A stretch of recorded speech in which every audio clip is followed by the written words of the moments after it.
Welcome to Manifest This, Believer versus Skeptic. I'm Sharon Giroux, your resident skeptic who asks all the tough questions. And with me is Jennifer Neal, our manifesting maestro.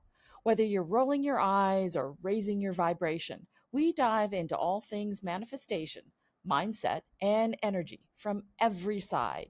Hit subscribe, settle in, and get ready for spirited debates, surprising experiments, and laughter on the journey to creating a life you love.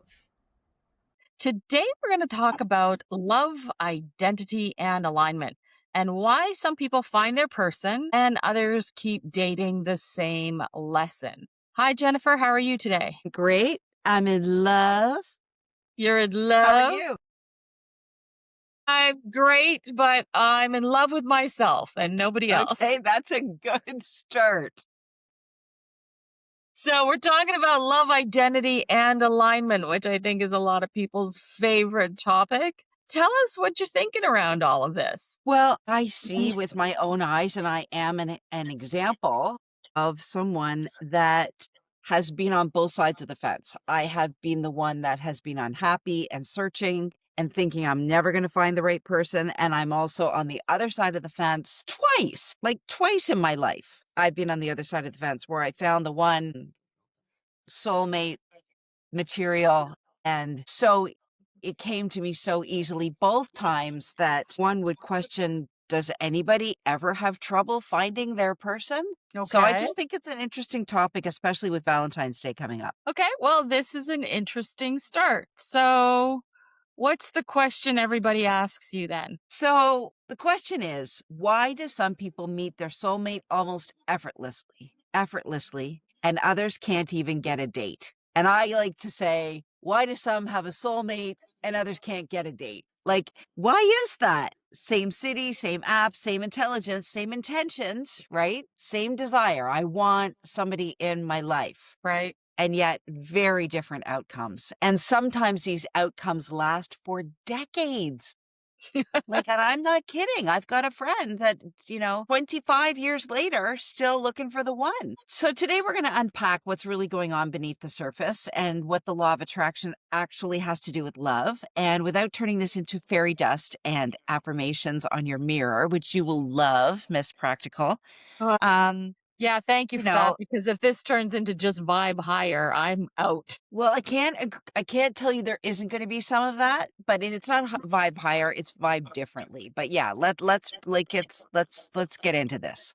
Okay. All right. So we've all noticed this. Some people are relaxed about love and they attract it. I'm the perfect example for this, right?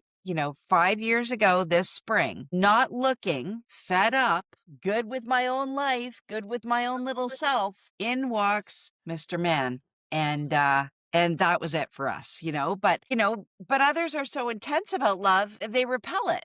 And you don't even need to be intense about love to repel it. But somehow there's like this pesticide or lovicide on them that is just not bringing it in, not bringing in the boatload of fish. So this isn't magic. This is energy. And this is good news, bad news story, right? This is a good news story. The fix to this is energy and behavior and nervous systems. Okay, so what I'm hearing obviously is confidence is very attractive and anxiety not so much. So to me, that's more psychology, not manifestation. We're not just talking about confidence here because I'm a very confident woman. Not always, of course, but like I exude confidence. Even if I'm not confident, I exude confidence. Sometimes that can be a man repeller because they need a little bit more of the feminine energy. They need a little bit more of I need you versus I can do it all by myself. I'm a man already, right? Okay. But we're not going to talk too much about masculine, feminine energy today. Agreed. So I will agree with you. But here's where it starts to overlap. Two people can want the same relationship. They both want someone to spend their life with. They both want companionship. They both want passion. They both want love. They both want weekend trips, but be very different people inside. So, for example, one person might say, I want a partner, but my life is already full. That was me, right? Another one says, I want a partner because something is missing.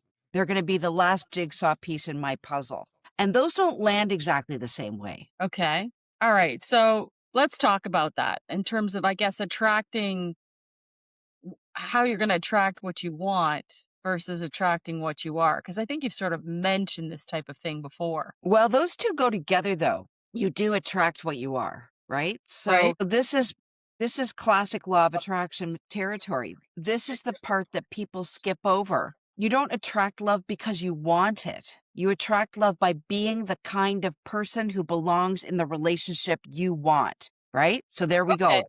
You get what you are. Okay. So that sounds really nice, but it also sounds sort of vague. So let's make this a little more concrete. If you say let's talk values for a second, because deep down, that's really where we're going. They might be a nice dresser, they might have a fancy car, but if they're a cheater, they're probably not the guy you want. And we're females and we like the opposite sex. So we're talking today from our perspective about, from that. But this applies to anything. Doesn't matter whether you love men or you love women. It doesn't matter.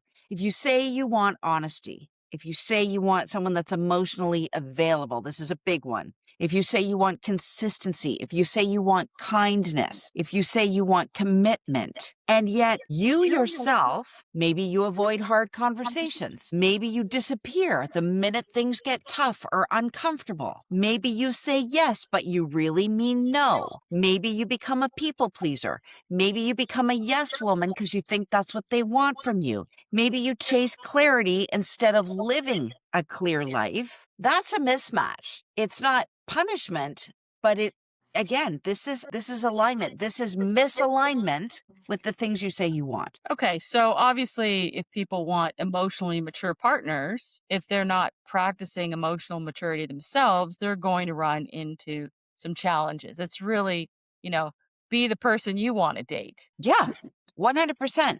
Love mirrors identity, who you are, before it mirrors desire. So, again, just to stay on this point just a little longer, if you want someone that's going to work out with you and that's physically active and likes to go for walks in nature and enjoys the odd forest path, and you don't do any of those things, why would someone that does do those things that you say you want be attracted to you? Well, I mean, it's funny you say that, right? Because the conversations are often, if you're a runner, join a running club, and chances are you're going to meet someone at the running club. This happened to a friend of mine. So, yes, the apps are great and all that, but if you're in community and in your own environment, then whatever it is you do that you love to do, chances are you're going to meet someone who loves to do it as well. So you have some connection there. Totally. And 100%. And I think those kinds of hobby clubs could be the best dating apps ever. And I have a very lovely story that it revolves around this. A friend of mine had been single for a while. She was married, then divorced, no kids, looking for the love of her life everywhere on the apps, on land, at sea, you name it. She was looking for it. And then, one day she got kind of down in the dumps and I said, do what you love. You love to ski. Go skiing. In fact, go on a big skiing trip in the Swiss Alps because a lot of people can't go ski the Swiss Alps and you can. Go skiing. Well, sure enough, she goes skiing, meets the guy 13 years later, Oh, great. still together, right? Like she found him on the slopes and she could probably ski the same runs he could. Maybe not all of them, but like go where you want to be, go where and who you are, and you will meet him. It certainly wouldn't be me on the slopes because every time I'd be going down, it'd be a yard sale. Yeah. And you'd probably end up with two broken arms again. No, seriously though, like if we were talking about if we were talking about you, for example, Yeah, pickleball, right? Pickleball. You know the things you love to do, walking, pickleball, cooking, like all of the things you love to do. There are clubs for all of those things. And guess what? The opposite sex hangs out in all those clubs, right? sure. Yeah. Same for me. If I were talking about me, it would be maybe a golf class. It would be walking, a walking club. It would be a law of attraction manifestation group. And I used to do those when I was single. I would go to Eckhart Tolle nights, and there's so many options to find your person. But anyway, let's keep going here. Okay. So, So why don't you give us like a little exercise in terms of getting to where we want to get to? okay. So if you're listening right now, this is your pause and play moment. Okay. So you're going to maybe want to start and stop this episode. We're going to do something very simple. but not in an uncomfortable way. So grab your phone or your notes app or your pen and your paper, whatever. Okay. And here's what I want you to do. And I'm telling you to do this because I did this. So I want you to write down a list of the things that you want in this love relationship. Okay. So, for example, I want someone that's emotionally available. I want someone that's honest. I want someone that's consistent. I want someone that's grounded or and affectionate and describe what these things mean to you. What does affection mean to you? Well, I love it when someone comes over and actually puts their hand on top of mine. Right? Get specific. I want someone that's growth oriented. What does that mean? I want someone that's going to get up every morning with me at 6 a.m. and put on personal or professional development themed videos or books. And I want to do that with them. I want to grow with them. That's another example. I want someone that's trustworthy, and you can't censor this. So as you're doing this, and I know you're going to have something to say, Sharon, so hang on a minute. Well, sure I do. If you're struggling with this list, because it can be tough, you put down all the normal things like, yeah, I want him to be cute and I want him to be protective and a provider and all those things. I want you to look at your last relationship. Whether you left them or they left you, whether you left because you were done with them or they left because they were done with you, doesn't matter. I want you to think about the things in that relationship that drove you crazy, made you sad, made you upset. When you realized there was a red flag, maybe looking back on the red flags, looking back on the times where you felt gaslit or where you felt unseen or where you felt unpartnered with or where you felt not helped. I want you to look on that last relationship and I want you to take a note of all the things that were the red flags, the disappointments, the upset, the tears. And I want you to write all of those things down because in the opposite of those things is the thing you actually want. Does that make sense? Well, it sounds like relationship autopsies happening all over the place. Yeah, totally. That's exactly what it is. I love that.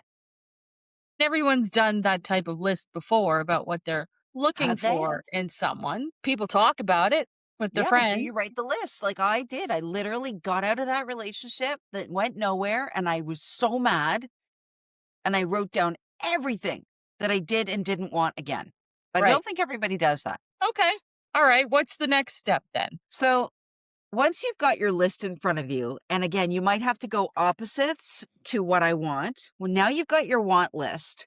Step 2 is what we call the mirror list. So now I want you to do this. Next to every single line item or quality or whatever it is. For example, on my list, I had that I did not want to listen to a specific radio station anymore because the guy that I was dating at the time listened to this one radio station and I couldn't stand it. So I was like, no more of this radio station. Right. I want you to take your list and I want you to stand up. You can do this in front of a mirror. You don't have to, but you have to be honest. The reason we pull in the mirror is because it tends to bring out honesty. And I want you to ask yourself this one question. Am I living this? Okay. What Am does I that living mean? this? What does that mean? Well, let's stick with the radio station. If I say I don't want someone that listens to that radio station and I'm secretly listening to that radio station, I am not living my desire, right? Okay.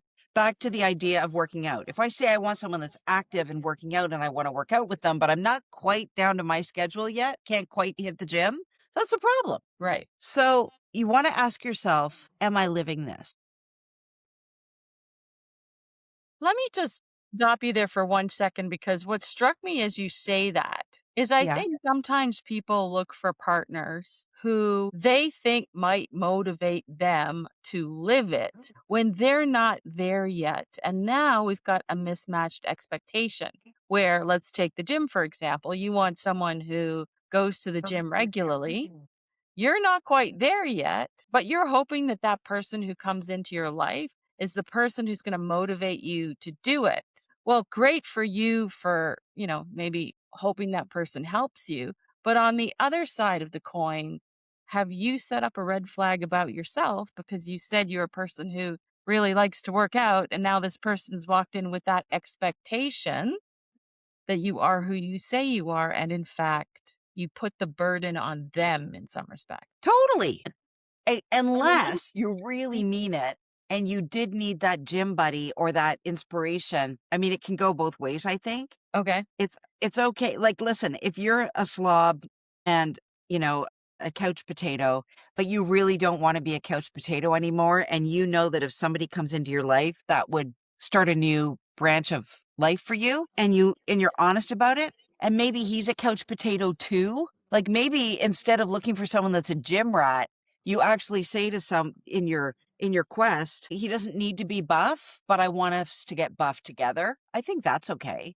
Okay, got Right? So, I think that's okay. So, back to the question of, but it's a good point, like, because the question is, am I living it? Are you right. living the life of what you say you want? Not that you're capable of it, not I do it on a good day, but consistently, are you this person that you are seeking? So, if you want honesty, are you honest about what you need? If you want consistency, are you consistent in how you show up? And I mean, you know, one day you show up excited and ready and dressed for the date, and the next time you show up and you've had a bad day and you're a bit of a negative Nelly, and like consistency in dress, consistency in emotion, consistency in energy, like all of those things. Consistency in emotional safety. Are you emotionally regulated or do you fly off the handle all the time? Like this isn't self-shaming. This is reflection. And it's really looking at yourself and saying, this is self-leadership. Yeah, and I would say a lot of people are likely going to find this very confronting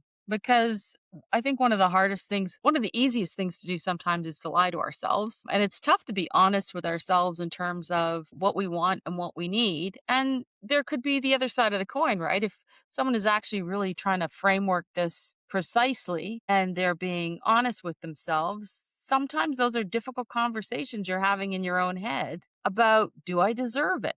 Am I good enough?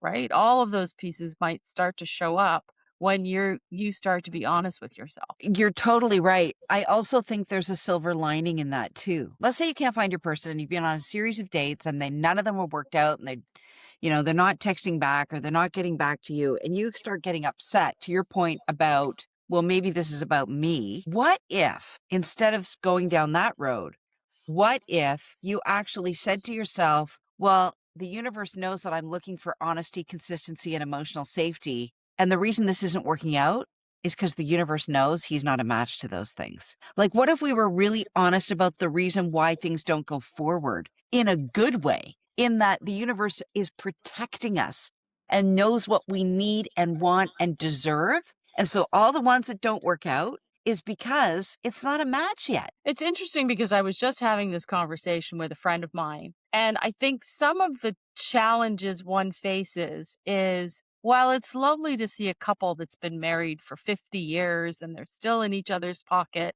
and they're sitting on that bench, watching the kids play soccer or what have you, those are ideals that have been frameworked, I think, for some very specific and particular reasons. And some of those reasons may be a little bit nefarious. And I think what I would say too is sometimes your person isn't your person for life. They could be your person for a week, but oh my gosh, what a great time. And what did you learn about yourself and about them? And so I think that's an important piece in all of this too. The phrase, a reason, a season, a lifetime. And to not go in like, it's gotta be for the next 20, 30, 40 years. It'd be nice if it was, but even if it's for a week, that's okay too. Yeah, I mean, there's so much in that statement. We could do a whole podcast on why things work and then why they don't. Again, I believe it's an energy game, but we'll save that for another day.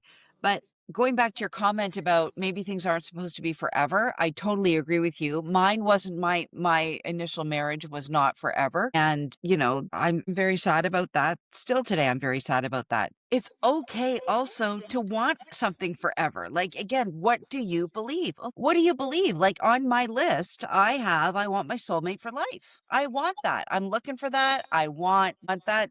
50 years, still holding hands, still in each other's back pockets, love affair. And I have it, Or life right? sentence, depending on your perspective. Or, well, again, I don't want that. That part is not on my list, the Right. life Got sentence. it. Go back to the list. It's all about the list. What do you want? Put it down. What do you believe is possible? What do you want? And what do you believe? Those are two different things I just realized. But, what do you believe is possible for you? If you walk around, I have another girlfriend that used to walk around and say, there's no good men out there my age. There's no good men out there my age. There's no good men out there my age. Guess what she found? A man her age that was a cheater. Right. Yeah. So That's a match. let me ask you this. So what about the moments when love shows up out of nowhere for some people? What's happening there? I think that's why people say they gave up, right? And listen, that was me. I had the odd date between the end of my marriage and finding my soulmate that I'm with today. It wasn't because I gave up. I never gave up my list. I never gave up my desires. I never gave up the belief that I was worthy of a great love again. But I did stop auditioning, Okay. right? Tell me more about that. So I got clearer. I got calmer. I got less reactive. I got more intro self-respecting. Okay. And I stopped bending to be chosen. I think we've all done this from time to time, male or female. We put on these shows. We put on this act. We play this part of what dating is supposed to look like. And that's not authentic. When it comes right down to it, if you can't be your authentic self, you will not meet an authentic partner. Again, it's the same thing. Like attracts like. If you want authenticity, you have to be authentic. I mean, I still laugh to this day. The night that I met Darwin, was determined. I had written off all dating apps. I had written off all dating. I was so happy in my life with my friends and my cats and my kids, and was so happy. I didn't need anything else to round me out. And the night that I was supposed to meet him, I went into that evening saying to myself, Jennifer, you're going to be yourself. You're going to party because you're a partier. You're going to laugh. You're going to stay up late. You're going to dance. You're going to giggle. You're going to be silly because that's who you are. Mm-hmm. And I did just that. I went into that evening and I was totally my authentic self. And he was too. And then that was 5 years ago.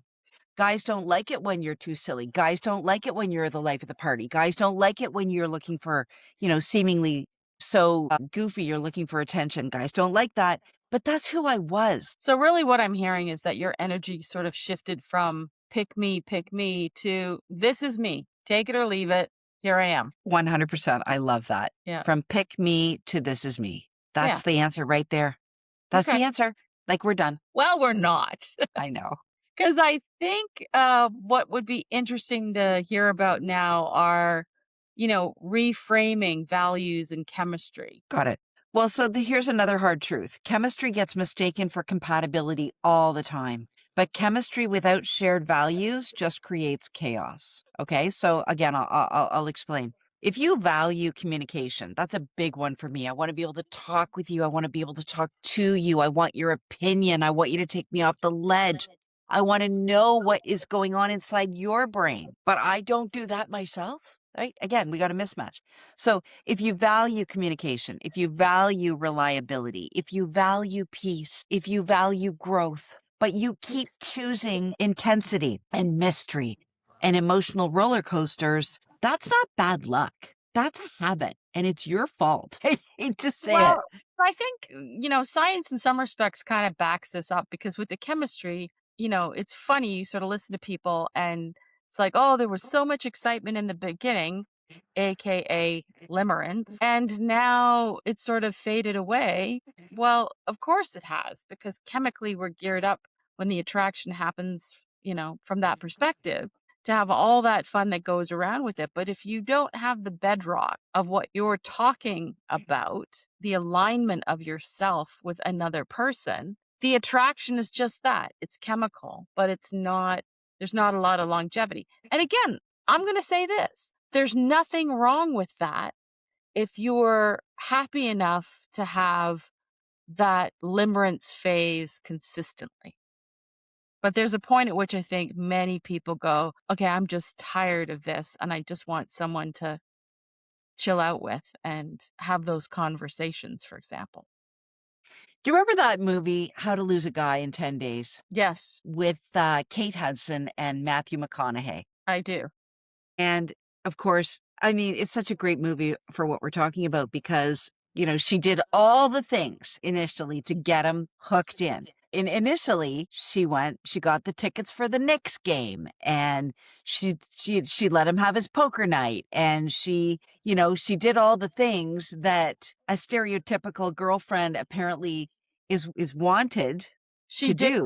She did the pick me stuff. Yep, Right? She did all the pick me stuff, and then she very quickly turned into, "This is the real me." right. And what happened? He wasn't as interested anymore. In fact, she totally pushed him away until he really found out who she authentically was, and then they rode off into the sunset. But it's a great movie, it's a fun movie, it's a good movie to watch. If you wanna fake it, you might attract someone, no doubt about it, but can you live with them for 50 years? Because that's not really who you are. And I see it happen all the time. Even more, it's not just can you live with them, the question is also can you live with yourself? Totally. Yeah, yeah. Like, I can't tell you how many women, and it's women I see. I don't see it so much on the man side, but that's because I'm not, going to cocktail evenings with single men all the time. But, you know, with women, my female friends, I can't tell you how many women friends I know about and have where they're on their second time around and they have gotten so excited and into their husband or their boyfriend's life. And then they get into these long-term relationships with them. And then all of a sudden they realize, well, wait a minute, what about the things I like? And then they try to put them in at that stage 3, 4, 5 years later. And the guy's like, where'd that come from? I thought you wanted to come to my pickleball match every weekend all the time. Don't What do you mean you slander wanna go? pickleball. What do you mean you want us to go to join a hiking club? Yeah, Well, yeah, honey, I love hiking. Yeah, but you didn't love hiking for 4 years while we were dating. It's the inconsistencies that pop up all over the place, right? right. Okay, so let's look at this from a practical realignment perspective. Okay. So, if love hasn't shown up yet and you are looking for love, here's a better question. Instead of going down the rabbit hole of there must be something wrong with me, I'm not worthy, I am broken, what's wrong with me? I want you to ask yourself these questions. What am I available for right now? What do I really want? Mhm. Am I looking for marriage or am I just looking for, a companion? That's okay too. I know people that just want companions. That's number one. What am I available for right now? Number two, what behavior do I normalize? Okay. So that's kind of a fancy way of saying, how do you behave? Okay. How do you behave? And number three, what version of me is leading my dating life? Is it the real you? Is it the authentic you? Or is it the you that you put on because you think you have to attract by being something other than you? Right. Okay, so then once you've asked yourself these questions, what's the next step? So, if there's any inconsistencies in those questions up top, slowly, somehow, and this is identity work again, you have to be honest and be honest about what you really want and the consistency that you crave and the emotional maturity that you admire. Really take like if you are a couch potato and you want another couch potato, there's a way to put that out into the universe. There's a way to show up as a couch potato. There's a way to show up as someone that doesn't like to party on Friday nights, right? Don't go out and party on Friday nights if you don't like to party on a Friday night because you're going to meet a Friday night partier. Right. Okay. So not so much to earn love, but to match love. It's a Okay. match. Yeah.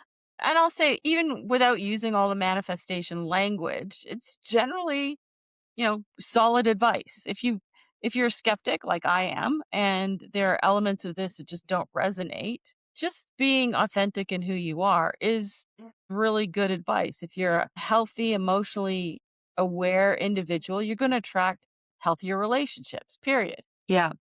I mean, that's a really good point. If you're a skeptic, if one is a skeptic, does Yeah. one want to attract a skeptical person? Put it to you this way. because I love people who are challenging me mentally. Yeah. And part of, I think, mentally challenging one another and that intellectual sparring that I find very attractive is that piece of it. So, yes, sometimes I would like to have that skeptic, not necessarily someone who's going to convince me because we're polar opposites, but the mental acuity to go, I'm going to listen to what you say and go, interesting perspective or point of view. Let me ponder that a little bit. And that to me is an element of emotional maturity that's demonstrable and that little intellectual tickle that I absolutely adore. Yeah. Yeah, and I guess the difference between that and someone that likes to go to church every Sunday morning, right? And they're not honest about that, maybe. Well, my church is pickleball every Sunday. No, but you know what I mean? I'm saying, like, if you go to church every Sunday and you love that part of your life, that spiritual part of your life, and you're not honest and authentically showing up as someone that enjoys that, and you meet someone that is a complete atheist, like, that could be a big disaster. Right. So all I'm saying is, like, let's try to be our authentic selves more, and we will attract the best partner. I mean, that's like attracts like. You will attract exactly what you're looking for if you show up authentically. And I'll say this, sometimes your best partner in the moment is you. And Oh, so if you're showing up authentically yourself to yourself for yourself, then you're partnering with yourself incredibly. yeah, yeah, yeah, yeah. The other thing I want to say that we haven't touched on at all, and I think it's really important, is what are your beliefs? What are your beliefs? Like, as the believer in this discussion, everything's going to work out for me. I'm a lucky girl. Everything that happens to me happens for my highest good. I believe in the perfect love. I believe that my soulmate is out there. I believe it's only a matter of time. And because of my beliefs, every day is awesome Right. because I know in my soul that it's only a matter of time. Mhm. So why would I sit every day and say, "Oh gosh, it hasn't happened yet, and where is he? And I'm getting older. I'm 57 now. What's going on? I'm getting too old." Nonsense. Yeah. You're not too old. Nope. You're not too old. You're too skeptical. That's the problem. Let me have some skepticism, Jennifer. You're Oh, allowed to be you. You be you. Don't play pick me. Play this is me. That was your term. I love that.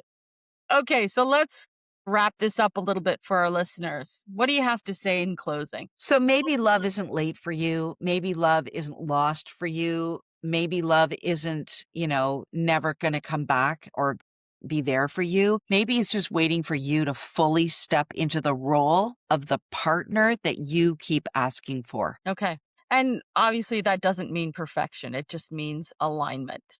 1000%. None of us are perfect. We're all broken and messy.